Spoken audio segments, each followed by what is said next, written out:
असलम दोस्तों, एक rent case था जो रेंट कंट्रोलर की कोर्ट से, यानी जो नॉर्मली सीनियर सिविल जज की कोर्ट या रेंट कंट्रोलर की कोर्ट या असिस्टेंट सेशन जज की कोर्ट, यानी एक ही जज के पास 3 कोर्ट्स की जुरिस्डिक्शन होती है। तो रेंट कंट्रोलर के पास आया between the landlord and tenant. Landlord यानी मालिक मकान ने केस इस ब्याह पे के दाखिल किया on the basis of personal bona fide need. अब पर्सनल बोनाफाइड नीड का मतलब ये है कि मालिक मकान जो ओनर है प्रॉपर्टी का, उसको अगर अपने पर्सनल यूज़ के लिए प्रॉपर्टी चाहिए तो उसको क्या कहा जाता है, पर्सनल बोनाफाइड नीड। और ऐसी अगर चीज़ प्रूव कर ले मालिक मकान के, उसको वाकई में वो जो किराए पे दी हुई जगह है, चाहे वो ऑफिस है, शॉप है, घर है या कोई भी प्रॉपर्टी है, उसको अगर अपने पर्सनल बोनाफाइड नीड के लिए चाहिए तो उसको वो दी जा सकती है इसी ग्राउंड पे एज पर द लॉ। तो ये केस रेंट कंट्रोल कोर्ट में पर्सनल बोनाफाइड नीड मालिक मकान साबित करने में कामयाब हो गया। और उसके बाद फिर the court of the rent controller pass the order in favour of the landlord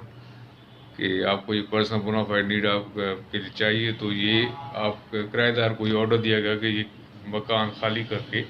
मालिक मकान के हवाले किया जाए। विद इन 30 डेज का टाइम था। देयर आफ्टर द टेनेंट, किराएदार ने अपील की, वो अपील उसकी डिसमिस हुई। तो यानी अपील करते हुए ये सुप्रीम कोर्ट ऑफ पाकिस्तान तक ये अपील में पहुंचा। किराएदार हर फोरम पे लैंडलॉर्ड के हक में, मालिक मकान के हक में ये फैसले आते रहे। और फाइनली टेनेंट ने ये केस जाके अपील फाइल की सुप्रीम कोर्ट ऑफ पाकिस्तान में। उस पर अभी रिसेंटली 2022 का ये जजमेंट है, उसमें सुप्रीम कोर्ट ऑफ पाकिस्तान ने अपने जजमेंट में क्लियर लिखा है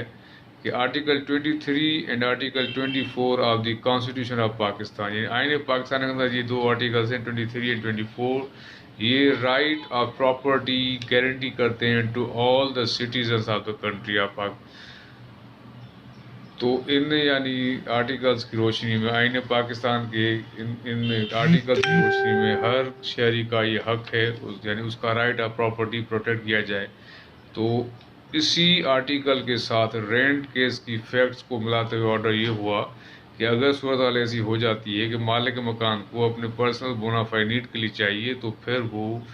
मालिक मकान को ही वो रेंटेड प्रॉपर्टी मिलनी चाहिए।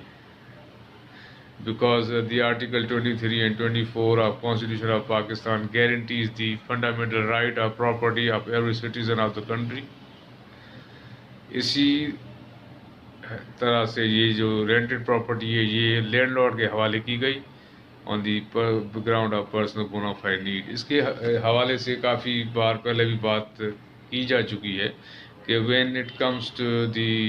Personal bona fide need of the landlord, तो उसके सामने फिर किराएदार के हक में फैसला नहीं आ सकता, उसके अगेंस्ट आएगा। अब इसमें यह ख्याल ज़रूर है कि अगर कोई मालिक मकान पर्सनल बोनाफाइड नीड की बेसिस पे केस तो फाइल करता है, लेकिन बदनियती पे असल में उसकी कोई ऐसा रिक्वायरमेंट नहीं होती, उसके बाद ऑलरेडी कोई और प्रॉपर्टी होती है जहाँ पे रह रहा होता है, और वो एक अगर मेला फाइडली झूठ बोल के पर्सनल बोनाफाइड नीड पे केस फाइल करता है, तो उस केस में लाजमी नहीं कि ऐसे केस में भी उसके हक में फैसला हो जाए। और बाज़ औक़ात ऐसा होता है कि इस तरह के झूठे एक्सक्यूज़ लेके और फॉल्स ग्राउंड्स के ऊपर कोर्ट के साथ मिस रिप्रेजेंटेशन करके और कंसीलमेंट ऑफ फैक्ट्स करके अगर कोई ऑर्डर ले लिया जाता है, तो ऐसे ऑर्डर्स फिर वापस भी हो सकते हैं